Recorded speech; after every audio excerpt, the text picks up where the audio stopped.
America ಅಧ್ಯಕ್ಷೀಯ ಚುನಾವಣೆ ಗೊಂದಲದ ಗೂಡಾಗಿ ಪರಿಣಮಿಸಿದೆ. ಎಲೆಕ್ಟರೋಲ್ ಮತಗಳು ಅಂದ್ರೆ ನಮ್ಮ ಎಂಪಿಗಳ ಟೈಪ್ ಅಲ್ಲಿ ಎಲೆಕ್ಟರೋಲ್ ಮತಗಳು ಎಣಿಕೆಯಲ್ಲಿ ಜೋ ಬೈಡನ್ ಡೆಮೊಕ್ರೆಟಿಕ್ ಪಕ್ಷದ ಅಭ್ಯರ್ಥಿ ಮುನ್ನಡೆ ಸಾಧಿಸಿದ್ದಾರೆ.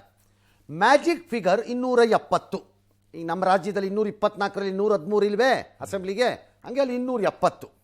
ಸದ್ಯ ಜೋ ಬೈಡನ್ಗೆ 264 ಬಂದಿದೆ. ಇನ್ನು ಉಳ್ಕೊಂಡ್ರದೆಷ್ಟು 6. ಟ್ರಂಪ್ಗೆ 214 ಬಂದಿದೆ. ಆದರೂ ಒಬ್ಬನೂ ರೆಡಿ ಇಲ್ಲ ನಾನೇ ವಿನ್ನರ್ ಅಂತ ಡಿಕ್ಲೇರ್ ಮಾಡೋಕ್ಕೀಗ. ನಮ್ಮ ದೇಶದಲ್ಲಿ ಆಗಿರಬೇಕಾಗಿತ್ತು ಇಷ್ಟೊತ್ತಿಗೆ ಏಳೆಲ್ಲ ಒಟ್ಟಾಗಿರೋರು ಖಾಲಿ ಮಾಡ್ಕೊಂಡು ಜಾಗನ. ಇದುವರೆಗೆ 45 ರಾಜ್ಯಗಳ ಫಲಿತಾಂಶ ಬಂದಿದೆ. ಪೆನ್ಸಿಲ್ವಾನಿಯಾ, ಜಾರ್ಜಿಯಾ, ನಾರ್ತ್ ಕೆರೋಲಿನಾ, ನೆವಾಡಾ, ಅಲಸ್ಕಾ ರಾಜ್ಯಗಳಲ್ಲಿ ಮಾತ್ರ ಮತ ಎಣಿಕೆ ಪ್ರಕ್ರಿಯೆ ಮುಂದುವರೆದಿದೆ. 5ರ ಪೈಕಿ 3ರಲ್ಲಿ ಟ್ರಂಪ್ ಮುಂದಿದ್ದಾರೆ. ಆದರೆ ಮಿಶಿಗನ್, ಜಾರ್ಜಿಯಾ ಮತ್ತು ಪೆನ್ಸಿಲ್ವಾನಿಯಾನಲ್ಲಿ ಫಲಿತಾಂಶದ ಬಗ್ಗೆ ಅನುಮಾನ ವ್ಯಕ್ತಪಡಿಸಿರುವ ಟ್ರಂಪ್ ಮತ ಎಣಿಕೆ ನಿಲ್ಲಿಸಿ ಅಂತ ಸುಪ್ರೀಂ ಕೋರ್ಟ್ಗೆ ಮೊರೆ ಹೋಗ್ತಾ ಇದ್ದಾರೆ. ಡೈರೆಕ್ಟಾಗಿ ಸುಪ್ರೀಂ ಕೋರ್ಟ್ಗೆ ಹೋಗೋಕೆ ಆಗಲ್ವಾ ಅನಿಸುತ್ತೆ. ಮೇ ಬಿ ಲಾಯರ್ ಕೋರ್ಟ್ಗೆ ಹೋಗಿ ಅಲ್ಲಿಂದ ಸುಪ್ರೀಂ ಕೋರ್ಟ್ಗೆ ಬರ್ತಾರ ಅಂತವ್ರು. ಚುನಾವಣೆಯಲ್ಲಿ ಅಕ್ರಮ ನಡೆದಿದೆ ಅನ್ನೋದು ಅವ್ರದ್ದು ವಾದ. ಯಾವ್ದು ಅಕ್ರಮ? ಅದೇ ಪೋಸ್ಟಲ್ಲಿ ಕಳಿಸೋದು, ಪೋಸ್ಟ್ ಅದರಲ್ಲಿ ಅಕ್ರಮ ಅಂತ ಅವ್ರದ್ದು ವಾದ. ಓಕೆ, ಮತ ಎಣಿಕೆ ಕೇಂದ್ರಗಳ ಬಗ್ಗೆ ಈಗೆಲ್ಲ ಸುತ್ತಮುತ್ತ ಬಂದೋಬಸ್ತ್ ಮಾಡ್ಕೊಂಡಿದ್ದಾರೆ. ಫಲಿತಾಂಶ ಪ್ರಕಟ ಆಗೋದ್ರ ಬಗ್ಗೆನೇ ಅನುಮಾನ ಇದೆ. ಏನಾಗುತ್ತೋ ಏನೋ ಯಾರೋ ಗೊತ್ತು. ಪ್ರಜಾಪ್ರಭುತ್ವ ನಳನಳಿಸುತ್ತಿರುವಂತ ಅಮೆರಿಕದಲ್ಲಿ ಚುನಾವಣಾ ವಿಷಯದಲ್ಲಿ ಮಾತ್ರ ಇಷ್ಟು ಗೊಂದಲ ಯಾಕೆ ಅನ್ನೋದನ್ನು ಕೂಡ ನೋಡೋಣ. ಭಾರತ ಮತ್ತು ಅಮೆರಿಕ ವಿಚಾರದಲ್ಲಿ, ಸಂಬಂಧದ ವಿಚಾರದಲ್ಲಿ ನಾವು ಮಾತನಾಡುವಾಗ ಸಾಮಾನ್ಯವಾಗಿ ಒಂದು ವಾಕ್ಯವನ್ನು ಬಳಸ್ತೀವಿ. ಅತ್ಯಂತ ಹಳೆಯ ಪ್ರಜಾಪ್ರಭುತ್ವ, ಓಲ್ಡೆಸ್ಟ್, ಅತ್ಯಂತ ದೊಡ್ಡ ಪ್ರಜಾಪ್ರಭುತ್ವ, ಬಿಗ್ಗೆಸ್ಟ್ ಭಾರತಕ್ಕೆ, ಹಳೆಯ ಪ್ರಜಾಪ್ರಭುತ್ವ ಅವರಿಗೆ ಅಂತ ಹೇಳ್ತೀವಿ ನಾವು. ಬಿಗ್ಗು 1000 ಜಾತಿಗಳು, 1000 ಪಾರ್ಟಿಗಳು, 2000 ಕಿರಿಕುಗಳು, 3000 ಗೋಜಲ್ಗಳು, ಅದ್ರ ಮಧ್ಯದಲ್ಲಿ ಎಲ್ಲ ಇದ್ದು ಸಲೀಸಾಗಿ ನಮ್ಮಲ್ಲಿ ಸಲೀಸ ಹೊಡೆದಾಕ್ಬಿಡ್ತೀವಿ ನಾವು. ನಮ್ಮ ಓಟಿನ ಸಂಖ್ಯೆ ಮುಂದೆ ಅವ್ರದ್ದು ಓಟೇ ಅಲ್ಲ, ಲೆಕ್ಕ ಹಿಡಿದ್ಬಿಟ್ರೆ ನಮ್ಮದು. ಅಲ್ವೇ?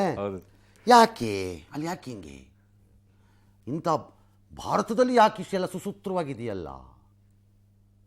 ಇಷ್ಟೆಲ್ಲ ಗೋಜಲಗಳ ಮಧ್ಯದಲ್ಲಿ ಅಧ್ಯಕ್ಷೀಯ ಚುನಾವಣೆ ಸಂಬಂಧ ಎಲ್ಲ ರಾಜ್ಯಗಳಲ್ಲಿ ಅಲ್ಲಿ ಏಕರೂಪದ ನಿಯಮನೇ ಇಲ್ಲ. ಈ ಟ್ರಂಪ್ ವೇಸ್ಟಪ್ಪ. ಮೋದಿ ಫ್ರೆಂಡ್ಶಿಪ್ ಮಾಡ್ಕೊಂಡ್ರೆ ಏನು ಕಲ್ತ್ಕೋಬೇಕಾಗಿತ್ತಪ್ಪ ಫಸ್ಟು?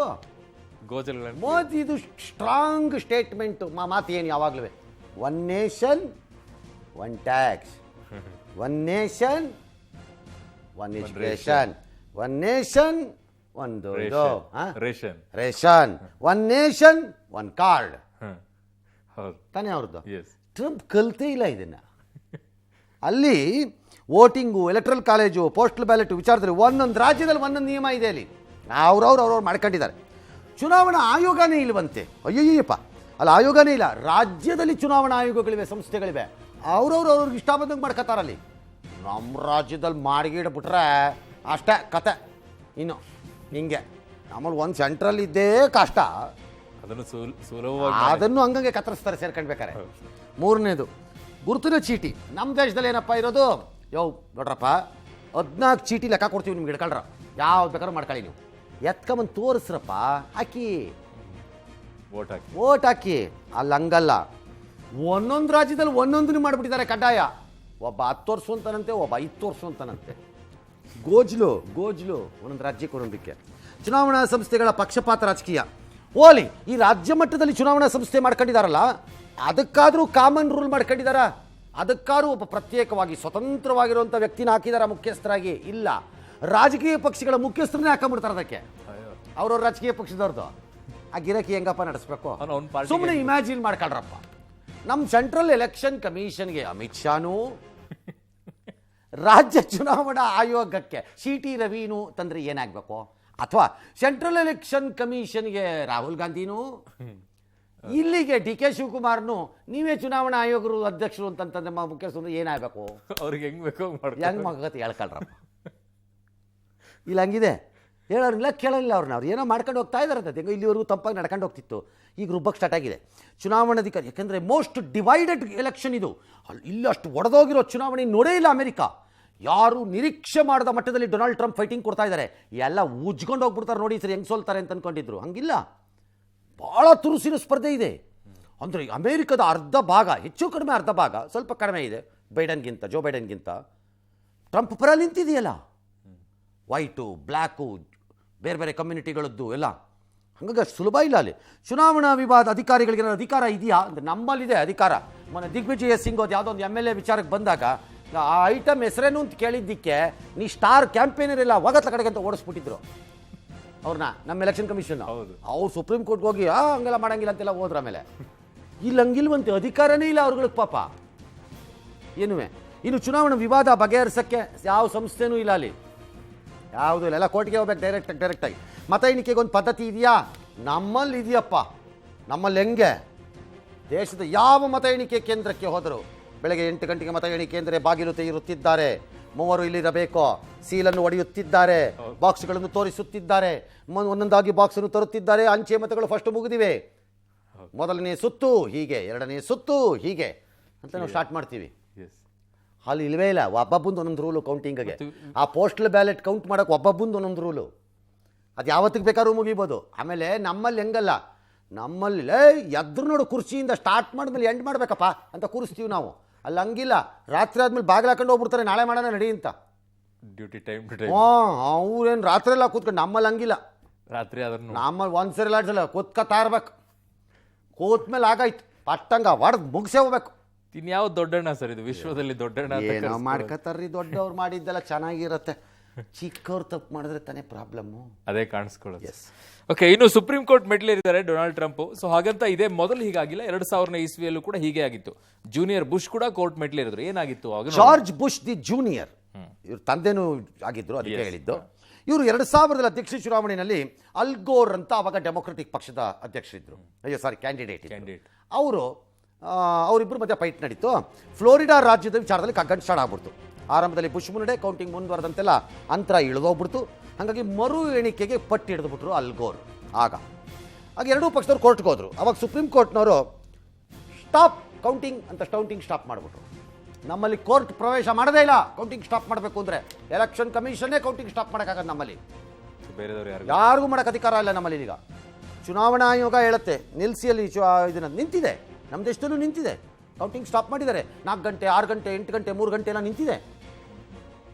ಪರ್ಟಿಕ್ಯುಲರ್ ಪ್ರಾಬ್ಲಮ್ಗಳಾದಾಗ ಸ್ಟಾಪ್ ಮಾಡಿ ಕೌಂಟಿಂಗ್ ಅಂತ ನಿಲ್ಲಿಸಿದ್ದಾರೆ. ಆಯಿತಾ, ಅಲ್ಲಿ ಆದೇಶ ಕೊಟ್ಬಿಡ್ತು ಸುಪ್ರೀಂ ಕೋರ್ಟು. ಆಮೇಲೆ ಜಾರ್ಜ್ ಬುಷ್ ಆಯ್ಕೆಯಾಗಿ ಹೋಗ್ಬಿಟ್ರು ಅವರು. ಈಗ ಇದನ್ನೇ ಇಟ್ಕೊಂಡಿದ್ದಾರೆ ಟ್ರಂಪ್ ಸಾಹೇಬರು. ನಾನು ಮಾಡ್ತೀನಿ ಅಂತ ಅವರು ಹೋಗಿದ್ದಾರೆ ಈಗ ಕೋರ್ಟ್ಗೆ. ಹಂಗಾಗಿ ಈಗ ಭಾಳ ಜನದ ಲೆಕ್ಕಾಚಾರ ಏನು ಗೊತ್ತಾ, ಚುನಾವಣೆ ಈಗಾಗಿರ್ಬೋದು, ಇವ್ರದ್ದು ಫೈನಲ್ ಫಲಿತಾಂಶ ಡಿಸೆಂಬರ್ನಲ್ಲಿ ಬರ್ಬೋದು ಅಂತಿದ್ದಾರೆ. ಡಿಸೆಂಬರ್ ಅಲ್ಲ ಸರ್, ಇನ್ನು ನಮ್ಮ ದೇಶದಲ್ಲೇ ಅವ್ರಿಗೆ ಇವ್ರಿಗೆ ಇಲ್ಲೇ ಸಂಭ್ರಮಾಚರಣೆ ನಡೀತಾ ಇದೆ ಸರ್. ಎಲ್ಲಿ? ಇದರಲ್ಲಿ, ಈ ಕೇಸಲ್ಲಿ, ಅಮೆರಿಕ ಕೇಸಲ್ಲಿ. ಹಂಗ ಯಾಕೆ ಗೊತ್ತಾ, ಇಂಡಿಯಾನಲ್ಲಿ ಭಾಳ ಜನದ ಅಪ್ಪ ಅಮ್ಮಂದ್ರೆ ಇಲ್ಲಿದಾರಲ್ಲ, ಮಕ್ಕಳಲ್ಲಿರ್ತಾರೆ. ಹಂಗಾಗಿ ಭಾಳ ಜನಕ್ಕೆ ಇಲ್ಲಿ ಇಂಟ್ರೆಸ್ಟ್ ಇರ್ಬೋದು ಮೋಸ್ಟ್ಲಿ. ಓಕೆ, ಈಗ ಮಂಗಳೂರಿನಲ್ಲಿ ಇವತ್ತು ಬಿಜೆಪಿ ಕೋರ್ ಕಮಿಟಿ ಸಭೆ ನಡೀತು. ರಾಜ್ಯ ಕಾರ್ಯಕಾರಿಣಿಯಲ್ಲಿ ನಿರೀಕ್ಷೆಯಂತೆ ಲವ್ ಜಿಹಾದ್ ವಿಚಾರ ಎಲ್ಲ ನಡೀತಾ ಇತ್ತು. ಸೊ ಅದಕ್ಕೆ ಕಡಿವಾಣ ಹಾಕುವ ಕಾನೂನು ಜಾರಿ ಸಂಬಂಧ ಚರ್ಚೆ ನಡೆದಿದೆ ಅಂತೆ. ಕಾರ್ಯಕಾರಿಣಿ ಉದ್ದೇಶಿಸಿ ಮುಖ್ಯಮಂತ್ರಿಗಳು ಮಾತನಾಡಿದರು. ಲವ್ ಜಿಹಾದ್ ಹೆಸರಿನಲ್ಲಿ ಮತಾಂತರ ನಡೀತಾ ಇರೋದನ್ನ ಸರ್ಕಾರ ಗಂಭೀರವಾಗಿ ಪರಿಗಣಿಸಿದೆ. ಇದಕ್ಕೆ ಬ್ರೇಕ್ ಹಾಕೋ ನಿಟ್ಟಿನಲ್ಲಿ ರಾಜ್ಯದಲ್ಲಿ ಕಠಿಣ ಕಾನೂನನ್ನ ತರ್ತೀವಿ. ಈ ಸಂಬಂಧ ಅಧಿಕಾರಿಗಳ ಜೊತೆ ಚರ್ಚೆ ಮಾಡ್ತಾ ಇದ್ದೀವಿ. ಕೋರ್ ಕಮಿಟಿ ಸಭೆ ಬಳಿಕ ಬಿಜೆಪಿ ರಾಜ್ಯಾಧ್ಯಕ್ಷ ನಳಿನ್ ಕುಮಾರ್ ಕಟೀಲ್ ಕೂಡ ಮಾತಾಡಿದರು. ಲವ್ ಜಿಹಾದ್ ವಿರುದ್ಧ ಕಠಿಣ ಕಾನೂನನ್ನ ರಾಜ್ಯದಲ್ಲಿ ಜಾರಿಗೆ ತರೋಕೆ ನಿರ್ಧರಿಸಲಾಗಿದೆ. ಇನ್ನು ಬಿಜೆಪಿ ರಾಷ್ಟ್ರೀಯ ಪ್ರಧಾನ ಕಾರ್ಯದರ್ಶಿ ಸಿಟಿ ರವಿ ಕೂಡ ಪ್ರತಿಕ್ರಿಯೆ ಕೊಟ್ಟರು. ಮೋಸದ ಪ್ರೇಮ, ಮತಾಂತರದ ವಿರುದ್ಧ ಕಾನೂನನ್ನ ತರ್ತೀವಿ ಅಂತ ಹೇಳಿದ್ದಾರೆ. ಕರ್ನಾಟಕ ರಾಜ್ಯದಲ್ಲಿ ಲವ್ ಜಿಹಾದ್ನ ಹೆಸರಿನಲ್ಲಿ ರಾಜ್ಯದ ಚಿಕ್ಕ ವಯಸ್ಸಿನ ಹೆಣ್ಣು ಮಕ್ಕಳಿಗೆ ಹಣ ಹಾಗೂ ಪ್ರೀತಿ ಪ್ರೇಮದ ಆಮಿಷವನ್ನು ಒಡ್ಡಿ ಮತಾಂತರಗೊಳಿಸ್ತಾ ಇರೋದನ್ನ ಗಂಭೀರವಾಗಿ ನಾವು ಪರಿಗಣಿಸಿದ್ದೇವೆ. ಈ ಬಗ್ಗೆ ಸಮಗ್ರವಾಗಿ ಪರಿಶೀಲನೆ ಮಾಡಿ ಕರ್ನಾಟಕ ರಾಜ್ಯದಲ್ಲೂ ಸಹ ಇದಕ್ಕೆ ಕೊನೆ ಮಾಡಬೇಕಾಗಿದೆ. ಒಂದು ಬಿಗಿಯಾದಂತಹ ಒಂದು ಕ್ರಮವನ್ನು ಕೈಗೊಳ್ತೇವೆ ಅನ್ನೋ ಮಾತನ್ನ ಈ ಸಂದರ್ಭದಲ್ಲಿ ನಾನು ನಿಮ್ಗೆ ಹೇಳಕ್ಕೆ ಇಚ್ಛೆ ಪಡ್ತೇನೆ. ರಾಜ್ಯದಲ್ಲಿ ಸುದ್ದಿಯಲ್ಲಿರ್ತಕ್ಕಂಥ ಲವ್ ಜಿಹಾದ್ ಬಗ್ಗೆ ಸಾಮರಸ್ಯದ ಸಮಸ್ಯೆಗಳಾಗ್ತದೆ, ನ್ಯಾಯಾಲಯ ತೀರ್ಪು ಕೊಟ್ಟಿದೆ ಅಂತ ಹೇಳೋ ಕಾರಣಕ್ಕೋಸ್ಕರ ಅದಕ್ಕೊಂದು ಕಠೋರ ಕಾನೂನು ತರಬೇಕು ಅಂತ ಹೇಳುವಂಥ ಮುಖ್ಯಮಂತ್ರಿಗಳಿಗೆ ಹೇಳಿದೆ. ಮುಖ್ಯಮಂತ್ರಿಗಳು ಕಾನೂನು ಪಂಡಿತರ ಸಲಹೆ ತಗೊಂಡು ಮುಂದಿನ ಕ್ಯಾಬಿನೆಟಲ್ಲಿ ತೀರ್ಮಾನ ತಗೋತಾನೆ ಅಂತ ಹೇಳಿದ್ದಾರೆ. ಯಾವುದು ಮೋಸದ ಪ್ರೇಮ ಇದೆ, ಮೋಸದ ಮತಾಂತರ ಇದೆ, ಅದರ ವಿರುದ್ಧ ಇದ್ದಾರೆ ಮತ್ತು ಒಂದು ರೀತಿಯ ಭಾವನೆಯನ್ನು ವ್ಯಕ್ತಪಡಿಸಿದ್ದಾರೆ. ಅಗತ್ಯ ಇರುವಂಥ ಕಾನೂನು ತರ್ತೇವೆ ಅಂತೇಳಿ ಈ ಥರದ್ದನ್ನು ನಾವು ಒಪ್ಪೋದಿಲ್ಲ. ಹಾಗಾಗಿ ಭಾಳ ಸ್ಪಷ್ಟ ಇದ್ದಾವೆ. ಕಾನೂನಿನ ನೆಲೆಯಲ್ಲಿ ಕಠಿಣ ಕ್ರಮವನ್ನು ತೆಗೆದುಕೊಳ್ಳುವಂಥ ಕಾಯ್ದೆಯನ್ನು ತರಬೇಕು ಅನ್ನೋದು ಅಪೇಕ್ಷೆ ಇದೆ. RR ನಗರ ಮತ್ತು ಶಿರಾ ಉಪಚುನಾವಣೆ ಮುಗಿತಾ ಇದ್ದಂತೆ ಈಗ ಮತ್ತೆ ಇನ್ನೊಂದು ರಾಜಕೀಯ ಶುರುವಾಗಿದೆ. ಅದು ನಾರಾಯಣರಾವ್ ಅವರು, ನಾರಾಯಣರಾವ್ ಅಕಾಲಿಕ ನಿಧನದಿಂದ ತೆರವಾದಂಥ ಕ್ಷೇತ್ರ. ಸೊ ಆ ಕ್ಷೇತ್ರದಲ್ಲಿ ವಿಜಯೇಂದ್ರ ಅವ್ರಿಗೆ ಏನೋ ನಿಲ್ಲಿಸಬೇಕು ಅಂತ ರೇಣುಕಾಚಾರ್ಯ ಅವರು ಹೇಳ್ತಾ ಇದ್ದಾರೆ. ನೋಡ್ಬೇಕೇನಾಗುತ್ತೆ ಅಂತ. ಇನ್ನು ಮಸ್ಕಿ ಬಿಜೆಪಿ ಟಿಕೆಟ್ ಕೈ ತಪ್ಪೋ ಹಿನ್ನೆಲೆಯಲ್ಲಿ ಬಸವನಗೌಡ ತುರುವಿನಹಾಲ್ ಕಾಂಗ್ರೆಸ್ ಕದ ತಟ್ಟೋಕೆ ತಯಾರಿ ನಡೆಸಿದಾರಂತೆ. ಪ್ರತಾಪ್ ಗೌಡ ಪಾಟೀಲ್ಗೆ ಬಿಜೆಪಿ ಟಿಕೆಟ್ ಸಿಗೋ ಸಂಭವ ಇದೆ ಅಂತ ಹೇಳ್ತಿದ್ದಾರೆ. ವಿಜೇಂದ್ರ ಸ್ಪರ್ಧೆ ಮಾಡಲಿ ಅಂತ ಹೇಳಿ ಅಪೇಕ್ಷೆನೆ ವ್ಯಕ್ತಪಡಿಸಿದ್ದಾರೆ. ವಿಜೇಂದ್ರ ನಾನು ಸ್ಪರ್ಧೆ ಮಾಡ್ತೀನಿ ಅಂತ ಅವ್ರು ಎಲ್ಲಿ ಹೇಳಿಲ್ಲ. ಪಕ್ಷ ನಿರ್ಣಯ ಮಾಡುತ್ತೆ. ವಿಜೇಂದ್ರ ಉಪಾಧ್ಯಕ್ಷರಾಗಿ ಎಲ್ಲ ಕಡೆ ಹೋರಾಟ ಮಾಡಿ ಸಂಘಟನೆ ಮಾಡ್ತಾರೆ ಕೊಡುಗೆ. ಯಾಕಂದ್ರೆ ಒಬ್ಬ ಯುವನಾಯಕನಾಗಿ ಬೆಳೀತಿದ್ದಾನೆ, ಹೊರಹೊಮ್ಮುತ್ತಿದ್ದಾರೆ. ಯಾರು ಅಭ್ಯರ್ಥಿ ಆಗಬೇಕು ಅನ್ನೋಂಥದ್ದನ್ನ ಪಕ್ಷ ನಿಶ್ಚಯ ಮಾಡ್ತಾರೆ. ಯಾವ ಭಾಗದಲ್ಲಿ ಯಾರು ಸ್ಪರ್ಧೆ ಮಾಡಬೇಕು ಅನ್ನೋಂಥದ್ದು ಪಕ್ಷದಲ್ಲಿ ನಿಶ್ಚಯ ಆಗುವಂಥದ್ದಾಗುತ್ತೆ. ಯಾರ್ಯಾರ ಆಸ್ಪಿರೇಷನ್ ಇದೆ, ಯಾರ್ಯಾರ ಆಸಕ್ತಿ ಇದೆ, ಅವರು ಏನು ಅವರ ಪ್ರಯತ್ನಗಳನ್ನ ಮಾಡ್ಲಿಕ್ಕೆ ಅವಕಾಶ ಇರ್ತದೆ. ಬಟ್ ಮುಖ್ಯವಾಗಿ ಕೊನೆಯದಾಗಿ ಪಕ್ಷದಲ್ಲಿ ನಿಶ್ಚಯ ಆಗ್ತಾರೆ ಯಾರ. ಇನ್ನು CM ಬದಲಾವಣೆ ವಿಚಾರದಲ್ಲಿ ರೇಣುಕಾಚಾರ್ಯ ಹೇಳ್ತಾರೆ ತಾಲ್ಕಟ್ಟವ್ರೆಲ್ಲ ಸ್ಟೇಟ್ಮೆಂಟ್ ಕೊಡ್ತಿದ್ದಾರೆ ಹೋಗ್ರೆ ಅಂತಂದರೆ ಆ ಕಡೆ ಅದೆಲ್ಲ ಚರ್ಚೆನೇ ಅಲ್ಲಪ್ಪ ಅಂತ ಅವ್ರು ರೇಣುಕಾಚಾರ್ಯ ಹೇಳೋದು. ಅರವಿಂದ್ ಲಿಂಬಾವಳಿ ನಮ್ದು ನಮ್ಮ ಯಡಿಯೂರಪ್ಪನವರೇ ನಾಯಕರಪ್ಪ, ಒಳ್ಳೆ ಕತೆ ಇದ್ರೆ ಯಾಕೆ ಸಿದ್ದರಾಮಯ್ಯವ್ರಿಗೆ ಹಾಕಿದ್ರಿ ಇಂಟ್ರೆಸ್ಟು ಅಂತ ಅವರು ಅಲ್ವಾ.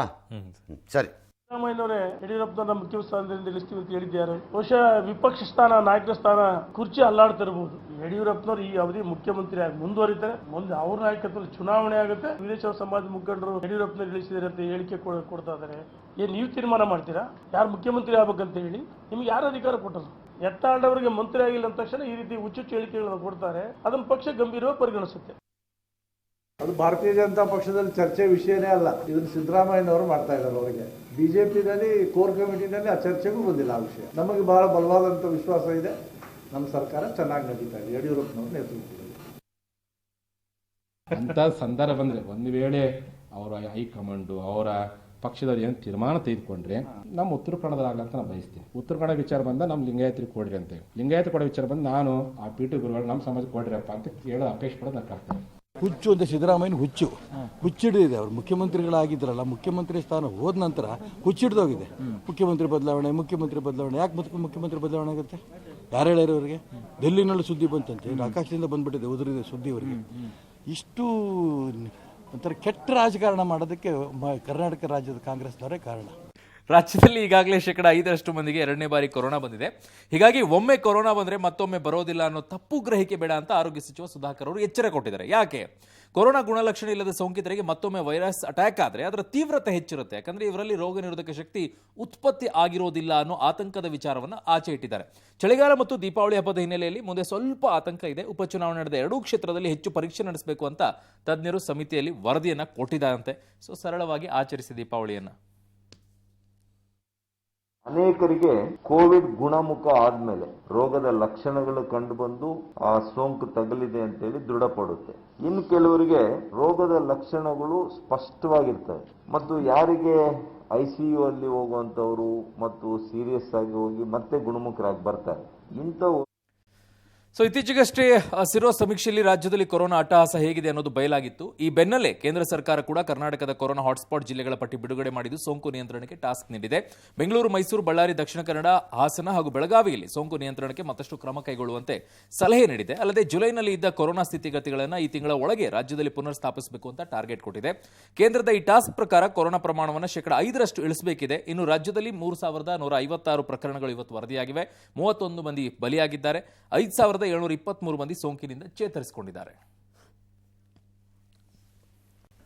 ಇವತ್ತು ಹಾಸನದ ಹಾಸನಾಂಬೆ ದೇವಾಲಯದ ಬಾಗಿಲು ತೆಗೆದಿದ್ದಾರೆ. ತೀರ್ಮಾನದಂತೆ ಹೊರಗಡೆ LED ಭಕ್ತರಿಗೆ, ಒಳಗಡೆ ಫುಲ್ ದರ್ಶನ ತಾಯಿದು ಕೊಟ್ಟರು VVIPಗಳಿಗೆ. ಜನ ಪ್ರತಿಭಟನೆ ಮಾಡಿದ್ದಾರೆ, ಗಲಾಟೆ ಮಾಡಿದ್ದಾರೆ. ಸರಿ ಅವರು ಮಾಡಿರೋದು. ಯಾಕೆ? ಏನು VVIPಗಳು ಏನು ಮೇಲಿಂದ ಬಂದಿದ್ದಾರಾ? ಅವ್ರನ್ನೂ ಬ್ಯಾನ್ ಮಾಡಿ, ಅವರಿಗಷ್ಟೇ ಅವರು ಅಷ್ಟೇ ಏನು ಅವ್ರಿಗೂ ಹೊರಗಡೆನೆ ನೋಡಕ್ ಕೊಡಿ, ಜನಕ್ಕೂ ಕೊಡಿ, ಅವ್ರಿಗೂ ಕೊಡಿ, ಇಲ್ಲ ಅವ್ರಿಗೂ ಕೊಡಬೇಡಿ, ಇವ್ರಿಗೂ ಕೊಡಬೇಡಿ. ಇದೊಳ್ಳೆ ಕಷ್ಟವಾಯ್ತಲ್ಲ. ದೇವ್ರ ಹತ್ರನೂ ಇವ್ರದ್ದು ದಾಂದ್ಲೇನಾ? ಆ ಮಹಾತಾಯಿ ಹಾಸನಾಂಬೆ ಯಾರ್ಯಾರು ಈ ಸರಿ ನಿನ್ನ ಮುಂದೆ ಬರ್ತಾಳೆ ಅವರಿಗೆಲ್ಲ ಎದ್ದೇಳಕ್ಕಾಗ್ದಂಗೆ ಶಿಕ್ಷೆ ಕೊಡು, ಶಾಪ ಕೊಡು ಹೇಳ್ತೀನಿ. VVIP ಹೆಸರಲ್ಲಿ. ಯಾಕೆಂದ್ರೆ ನನ್ನ ನಿಜವಾದ ಭಕ್ತರನ್ನು ಹೊರಗೆ ಬಿಟ್ಟು ನೀವು ನಿಮ್ಮ ಅಧಿಕಾರ ದುರುಪಯೋಗ ಮಾಡ್ಕೊಂಡು ಒಳಕ್ಕೆ ಬಂದಿದ್ದೀರಲ್ಲ ನನ್ನ ಮುಂದೆ, ನಿಮಗೆ ಥೂಚಿ ಶಾಪ ಅಂತ ಹಾಕು ಹೇಳ್ತೀನಿ ತಾಯಿ. ಯಾರು ಹೋಗಬೇಡಿ, ಶಾಪ ಹಾಕ್ತಾಳಿ ಸರಿ. ಗ್ಯಾರಂಟಿ ಹೇಳಿದ್ದಾರೆ, ಹಾಕಬೇಕು. ಆವಾಗಲೇ ಬುದ್ಧಿಗೆ ಬರ್ಬೇಕು. ಆಗಬಾರ್ದೆಲ್ಲ ಆಗ್ಬೇಕಂತ ಅವ್ರುಗಳಿಗೆ. ಅದ್ಯಾಕೆ ಜನಕ್ಕೆ ಕೊಡಬಾರ್ದು? ಯಾರಿಗೂ ಬಿಡಬೇಡಿ. ಜನ ಮಾತ್ರ ಏನೋ ಒಂದು ನಿಯಂತ್ರಣ ಮಾಡಿ, ಒಂದು ದಿನಕ್ಕೆ ಒಂದು 500 ಜನ ಬಿಡ್ತೀವಿ ಅಂತನೋ, 1000 ಜನ ಬಿಡ್ತೀವಿ ಅಂತನೋ, 2000 ಜನ ಬಿಡ್ತೀವಿ ಅಂತನೋ, ಡಿಸ್ಟೆನ್ಸ್ ನಿಂಗೆ ಇಟ್ಟು ಬಿಡಿಸ್ತೀವಿ ಅಂತನೋ, ತಿರುಪ್ತಿಗೆ ಬಿಡ್ತೀರಲ್ರಿ, ಇಲ್ಲಿಗೆ ಬಿಡಕ್ಕಾಗಲ್ಲ. ಆಗಲ್ವಾ? ಆರಾಮಾಗಿ ಬಿಡ್ಬೋದು ಸರ್. ಈ ದಸರಾ ಮಾಡಿದ್ರಲ್ಲಪ್ಪ, ಆಗಲಿಲ್ವಾ? ಎಲೆಕ್ಷನ್ನೇ ಮಾಡ್ಕೊಂಡು ಓಡಾಡಿದ್ರಲ್ಲಪ್ಪ, ಎಲ್ಲಪ್ಪ ಪುಂಗಿ ಊದ್ಕೊಂಡು ಬಾಟ ಮಾಡ್ಕೊಂಡು ಅಲ್ಲ ಉಳಿದಿದ್ದೆಲ್ಲ ದೇವಸ್ಥಾನಗಳಿಗೆ ಉಳಿದಿದ್ದೆಲ್ಲ ಆಗ್ತಾ ಇದೆ, ಇಲ್ಲೇ ನಿಮ್ಗೆ ಬಡ್ದಿರೋದು ಯಾವ ತೀರ್ಮಾನ ರೀ ಇದು? ಮುಂಬರುವ ಪಶ್ಚಿಮ ಬಂಗಾಳ ವಿಧಾನಸಭೆ ಚುನಾವಣೆಯಲ್ಲಿ ಕೇಸರಿ ಪತಾಕೆ ಹಾರಿಸೋಕೆ ಬಿಜೆಪಿ ಭಾರೀ ಶ್ರಮ ಹಾಕ್ತಾ ಇದೆ. ಇದರ ಭಾಗವಾಗಿ ಬಿಜೆಪಿ ರಾಷ್ಟ್ರೀಯ ಸಂಘಟನಾ ಕಾರ್ಯದರ್ಶಿ BL ಸಂತೋಷ್ ಪಶ್ಚಿಮ ಬಂಗಾಳದ ಮತದಾರ ಮನದಾಳ ಅರಿಯೋಕೆ ಅಲ್ಲಿನ ಜನರೊಂದಿಗೆ ಬೆರೆತಿದ್ದಾರಂತೆ. ಇಂದು ಬಂಕೂರಾದಲ್ಲಿ ನಡೆದ ಬೃಹತ್ ರ್ಯಾಲಿಯಲ್ಲಿ ಗೃಹ ಸಚಿವ ಅಮಿತ್ ಶಾ ಭಾಷಣವನ್ನು BL ಸಂತೋಷ್ ಅವರು ಜನರೊಡನೆ ನಿಂತು ಆಲಿಸಿದರು.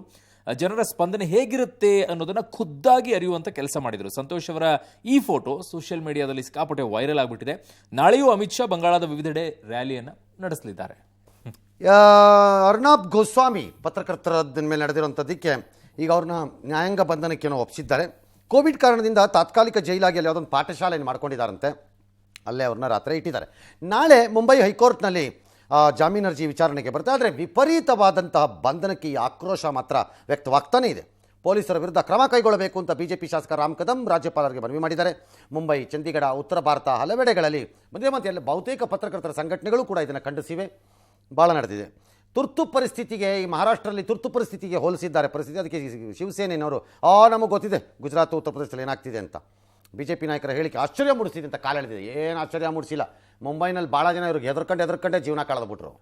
ಇವ್ರು ಗೂಂಡಾಗಿರಿ ಏನು ಮಾಡ್ತಾರೋ ಇವರು ಅಂತ ಎದುರಿಸಿ ಕಾಲ ಕಳೆದ್ಬಿಟ್ರು. ಇವರು ಬರೀ ಬ್ಲ್ಯಾಕ್ ಮೇಲೂ ಎದುರಿಸೋದು ಇವರು ಮಾಡಿ ಕಾಲ ಕಳೆದ್ಬಿಟ್ರು. ತುರ್ತು ಪರಿಸ್ಥಿತಿ ಇದೆಯೋ ಬಿಟ್ಟಿದೆಯೋ ಗೊತ್ತಿಲ್ಲ. ಈ ಪ್ರಕರಣದಲ್ಲಿ ಅವ್ರು ದುಡ್ಡು ಕೊಡಬೇಕೋ ಬಿಡಬೇಕೋ, ಕೊಟ್ಟಿದ್ದಾರೋ ಕೊಟ್ಟಿಲ್ವೋ ನಂಗೆ ಗೊತ್ತಿಲ್ಲ. ಆದರೆ ಪ್ರಾಸೆಸ್ ಆಫ್ ಲಾನು ಫಾಲೋ ಮಾಡದೆ ಮಾಡ್ತೀನಿ ಅಂತಂದರೆ ಈಗ ಏನು ಹೇಳ್ತಾರೆ ಸಿದ್ದರಾಮಯ್ಯನವರು? ಇಲ್ಲಿ ಮಾತ್ರ ಫಾಲೋ ಹೇಳ್ತೀರಿ, ಅಲ್ಲಿ ಮಾತ್ರ ಫಾಲೋ ಹಂಗಿಲ್ಲ, ಅಲ್ಲಿ ಮಾತ್ರ ಫಾಲೋ ಇಲ್ವಾ? ಅಲ್ಲಿ ಯಾರು ಹೋಮ್ ಮಿನಿಸ್ಟ್ರು? ಕಾಂಗ್ರೆಸ್ನವರೇ. ಅದನ್ನ ಯಾರು ಕೇಳಲ್ಲ ಸರ್. ಮತ್ತೆ ಅಲ್ಲಿ ಅವ್ರು ಮಾಡಿ ಹೇಳೋದು ನಮಗೆ ಬೇಕಾದಾಗ ಬೇಕಾದ ರೀತಿಯಲ್ಲಿ ನಾವು ಕಾನೂನನ್ನು ವ್ಯಾಖ್ಯಾನಿಸ್ಬಿಡ್ತೀವಿ. ಕೆಲವು ಸರಿ ನಮಗೆ ಬೇಕಾದಾಗ ಬೇಕಾದ ರೀತಿಯಲ್ಲಿ ವ್ಯವಸ್ಥೆ ಹೀಗೆ ವರ್ತಿಸಬೇಕು ಅಂತ ಬಯಸ್ಬಿಡ್ತೀವಿ. ಸೊ ಅಲ್ಲಿ ದ್ವೇಷ ಅಲ್ಲ ಸರ್, ಇದು ಆಗಲ್ಲ. ಅದಕ್ಕೆ ಪ್ರಾಬ್ಲಮ್ ಆಗೋದಿದು. ಈ ಪ್ರಕರಣನೂ ಅಷ್ಟೇ. ಅಲ್ ರೈಟ್, ಅವ್ರು ಕೊಡಬೇಕು ಅಂತಿದ್ರೆ ಸೇಮ್ ಅಲ್ವಾ? ವಿನಯ್ ಕುಲಕರ್ಣಿಗೆ ಒಂದು ನೋಟಿಸ್ ಕೊಟ್ಟು ವಿಚಾರಣೆ ಮಾಡಿ ಏನಪ್ಪ ನಿನ್ನ ಪಾತ್ರ ಅಂತೆಲ್ಲ ಕೇಳೋದು. ಅದೇ ಥರ ಅಲ್ಲೂ ಎಲ್ಲಪ್ಪ ಡಾಕ್ಯುಮೆಂಟು ಕಾಸು ಕೊಡಬೇಕು ಅಂತಿದ್ರೆ ನೀ ಕೊಡಬೇಕೋ ಬೇಡವಪ್ಪ, ಇದೆಯಾರಪ್ಪ, ಕೊಟ್ಟಿದೀಯಪ್ಪ, ಕೊಟ್ಟಿಲ್ವಪ್ಪ. ಒಂದು. ಎರಡನೇದು, ಕೊಡದೇ ಇದ್ದರೆ ಅದು ಸೂಯಿಸೈಡಲ್ಲಿ ಎಂಟ್ರಾಗಿ ನಾಳೆ ಎಲ್ಲ ಸೂಯಿಸೈಡ್ ನೋಟ್ಗಳು ತುಂಬ ಕಷ್ಟ ಆಗ್ತಿದೆ. ತಂತಿ ಮೇಲೆ ಹೋದಂಗೆ ಆಗ್ತಾ ಇದೆ, ಕತ್ತಿ ಅಲಗಿನ ಮೇಲೆ ಹೋದಂಗೆ ಆಗ್ತಿದೆ. ಇದು ಯಾರ್ದೋ ಹೆಸರನ್ನ ಯಾವುದೋ ಕಾರಣಕ್ಕೆ ಬರೆದಿಟ್ಟಾಗ ನೀವೊಂದು ಸ್ವಲ್ಪ ಡೀಪಾಗಿ ನೋಡಬೇಕು. ಯಾವುದೋ ಕಾರಣಕ್ಕೋಸ್ಕರ ಸುಮ್ಮನೆ ಬರೆದಿಟ್ಬಿಟ್ರೆ ಈ ವರದಕ್ಷಿಣೆ ಕೇಸ್ ಆದಂಗೆ ಇದು. ವರದಕ್ಷಿಣೆ ಕೇಸ್ ಕೊಡುವಾಗ ಸೇರಿಸ ಅತ್ತೆ, ಮಾವ, ಸೊಸೆ, ನಾದ್ನಿ, ಹುಟ್ಟೋರು, ಹುಟ್ಟದೇ ಇದ್ದವ್ರು ಎಲ್ಲರೂ ಸೇರಿಸೋತ್ಲ ಕಡೆಗಿಂತ ಭಾಳ ಕೇಸಲ್ಲಿ ಸೇರಿಸ್ಬಿಡ್ತಾರೆ. ಬಾಯಿ ಬಂದಂಗೆ ಸೇರ್ಸಾಕ್ಬಿಡ್ತಾರೆ ಕೇಸಲ್ಲಿ. ಯೋಚನೆ ಮಾಡಬೇಕು. ಆ ಪ್ರಾಸೆಸ್ ಆಫ್ ಲಾ, ಟ್ರಾನ್ಸ್ಪರೆನ್ಸಿ, ಆ ಪಾರದರ್ಶಕತೆ, ನ್ಯಾಯಯುತವಾಗಿ ನಡೆದಿದ್ದೇವೆ ಅನ್ನೋದನ್ನು ಕಾಣಿಸುವಂಗಿರಬೇಕು. ಓಕೆ, ಇನ್ನು ರಾಜ್ಯದಲ್ಲಿ ಡಿಸೆಂಬರ್ 2ನೇ ವಾರದಿಂದ ಶಾಲೆ ಆರಂಭಿಸೋಕೆ ಶಿಕ್ಷಣ ಇಲಾಖೆ ಚಿಂತನೆ ನಡೆಸಿದೆ. ಈ ಸಂಬಂಧ ರಾಜ್ಯದ ಎಲ್ಲ BO DDPIಗಳಿಂದ ವರದಿಯನ್ನು ತರಿಸಿಕೊಳ್ತಾ ಇದೆ.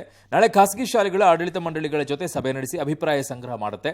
ಆದರೆ ಕೊರೋನಾ ಮಧ್ಯೆ ಸದ್ಯಕ್ಕೆ ಶಾಲೆ ಬೇಡ ಅಂತ ಚಾಮರಾಜನಗರದಲ್ಲಿ ಕನ್ನಡ ಪರ ಸಂಘಟನೆಗಳು ಪ್ರತಿಭಟನೆ ನಡೆಸಿವೆ. ವಿದ್ಯಾರ್ಥಿಗಳಿಗೆ ತೊಂದರೆ ಆದರೆ ಸಚಿವರೇ ಹೊಣೆ ಆಗ್ತಾರೆ, ಶಾಲೆ ತೆರೆಯುವ ನಿರ್ಧಾರ ಮಾಡಬಾರದು ಅಂತ ಒತ್ತಾಯಿಸಿದ್ದಾರೆ. ಆರೋಗ್ಯದ ವಿಚಾರವೂ ಕೂಡ ಅಷ್ಟೇ ಮುಖ್ಯವಾಗಿರ್ತಕ್ಕಂಥ ಚಿಕ್ಕ ಮಕ್ಕಳಲ್ಲಿ ನಾವು ಎಷ್ಟೇ ಮಟ್ಟಿಗೆ ಹೇಳಿದರೂ ಕೂಡ ಸಾಮಾಜಿಕ ಅಂತರ, ಸ್ವಚ್ಛತೆ, ಮಾಸ್ಕ್ ಇತ್ಯಾದಿ ಧಾರಣೆಗಳ ಬಗ್ಗೆ ಚಿಕ್ಕ ಮಕ್ಕಳಲ್ಲಿ ಪೂರ್ಣ ಪ್ರಮಾಣದ ಅವೇರ್ನೆಸ್ ಅನ್ನುವಂಥದ್ದು ಬರೋದಿಲ್ಲ. ಹಾಗಾಗಿ ಇನ್ನು ಕೆಲವು ದಿನ ಮುಂದೂಡಿ ಮತ್ತೆ ಶಾಲೆಯನ್ನ ತೆರೆದ್ರೆ ಯೋಗ್ಯ ಅಂತ ನಮ್ಮ ಅಭಿಪ್ರಾಯ. ಅವ್ರು ಏನಾದ್ರು ಮಾಡಲಿ, ತೆರೀತಾರೋ 10ನೇ ಕ್ಲಾಸ್ ಮಕ್ಕಳಿಗೆ ಮಾತ್ರ ನಾವು ಪಬ್ಲಿಕ್ ಟಿವಿ ಒಂದು ಅಭಿಯಾನ ಮಾಡ್ತಾ ಇದ್ದೀವಿ. 1 ಟ್ಯಾಪಾರು ಕುಡಿ, ಪ್ರೀತಿಯಿಂದ ಭಿಕ್ಷಾರೂಪದಲ್ಲಿ ನಾನು ಸ್ವೀಕಾರ ಮಾಡ್ಕೊತೀನಿ. ನಾನು ಶುರು ಮಾಡಿದ್ದೀನಿ. ನಾನೇ ಫಸ್ಟ್ ಹಾಕ್ಬಿಟ್ಟು ನಿಮ್ಮನ್ನು ಕೇಳ್ತಾ ಇರೋದು. ಪುಕ್ಕಟೆ ನಿಮ್ಮನ್ನು ಕೇಳಲ್ಲ ನಾನು. ನಾನೇ ಫಸ್ಟ್ ಹಾಕಿ 250 ಮಾಡಿ ಆಮೇಲೆ ನಿಮ್ಮ ಹತ್ರಕ್ಕೆ ಬಂದಿರೋದು. 8ನೇ ತಾರೀಕು ಬೆಳಗ್ಗೆ 9ರಿಂದ 12 ಗಂಟೆವರೆಗೆ ಇರುತ್ತೆ. ಅಭಿಯಾನದಲ್ಲಿ ಪಾಲ್ಗೊಳ್ಳಿ. ಎಷ್ಟು ಮಕ್ಕಳಿಗಾಗತ್ತೆ ಅಷ್ಟೇ ಮಕ್ಕಳಿಗೆ ಮಾಡೋಣ. ಎಷ್ಟು ಮಕ್ಕಳಿಗೆ ಅವುಗಳಿಗೆ ತುಂಬ ಅದ್ಭುತವಾಗಿದೆ ಸಾಫ್ಟ್ವೇರ್ ಎಲ್ಲ, ತುಂಬ ಚೆನ್ನಾಗಿ ಮಾಡಿದ್ದಾರೆ. ಎಷ್ಟು ಮಕ್ಕಳಿಗಾಗುತ್ತೆ ಅಷ್ಟು ಮಕ್ಕಳಿಗೆ ಮಾಡೋಣ. ಎಲ್ಲದಕ್ಕೂ ಆಗದೇ ಇರ್ಬೋದೇನೋ, ಬಟ್ ಟ್ರೈ ಮಾಡೋಣ. ಓಕೆ. ಇನ್ನು ಕೃಷಿ ಕಾಯ್ದೆಗಳನ್ನು ವಿರೋಧಿಸಿ ಇವತ್ತು ರೈತರು ಪ್ರತಿಭಟನೆಗಳನ್ನು ನಡೆಸಿದ್ರು. ಮೈಸೂರು ಬ್ಯಾಂಕ್ ವೃತ್ತದಿಂದ ಫ್ರೀಡಂ ಪಾರ್ಕ್ವರೆಗೆ ಕೋಡಿಹಳ್ಳಿ ಚಂದ್ರಶೇಖರ್ ಅವರ ನೇತೃತ್ವದಲ್ಲಿ. ಪ್ರಧಾನಿ ಬಳಿ ಮಾತಾಡೋಕ್ಕೆ ಯಡಿಯೂರಪ್ಪನವ್ರಿಗೆ ತಾಕತ್ತಿಲ್ಲ, ಹಂಗಾಗಿ ಯಾರೂ ಕಾಪಾಡ್ತಿಲ್ಲ ಇಲ್ಲಿ. ನಿಮಗೆ ನೋಡ್ತಾ ಇರಿ, ಇದ್ರದ್ದು ಬಿಸಿ ತಟ್ಟತ್ತೆ, ನೋಡ್ತಾ ಇರಿ ಅಂದರು. ಹಲವು ಜಿಲ್ಲೆಗಳಲ್ಲೂ ಪ್ರತಿಭಟನೆ ನಡೆದ ವರದಿಗಳು ಬಂದಿವೆ. ಸೊ ಬೆಂಗಳೂರಿನಲ್ಲಿ ಮತ್ತೆ ಇವತ್ತು ಜೋರಾಗಿ ಮಳೆ ಆಗಿದೆ. ಮಳೆ ಆದರೆ ಸಾಕು ಟ್ರಾಫಿಕ್ ಜಾಮ್ ಆಗಿರುತ್ತೆ, ಅಲ್ಲಲ್ಲಿ ನೀರು ಸೇರ್ಕೊಂಡಿರುತ್ತೆ. ನೆಲಮಂಗಲ, ಮಂಡ್ಯದಲ್ಲೂ ಕೂಡ ಮಳೆ ಆಗಿದೆ. ಕರಾವಳಿ ಜಿಲ್ಲೆಗಳಲ್ಲಿ 2 ದಿನ ಮಳೆ ಆಗುತ್ತೆ ಅಂತ ಹೇಳ್ತಾ ಇದ್ದಾರೆ. ಸ್ವಲ್ಪ ಎಚ್ಚರಿಕೆಯಿಂದ ಇರಿ. ಚೆನ್ನೈನಲ್ಲೂ ಕೂಡ ಮಳೆ ಭೀತಿ ಎದುರು ಆಗ್ತಾ ಇದೆ.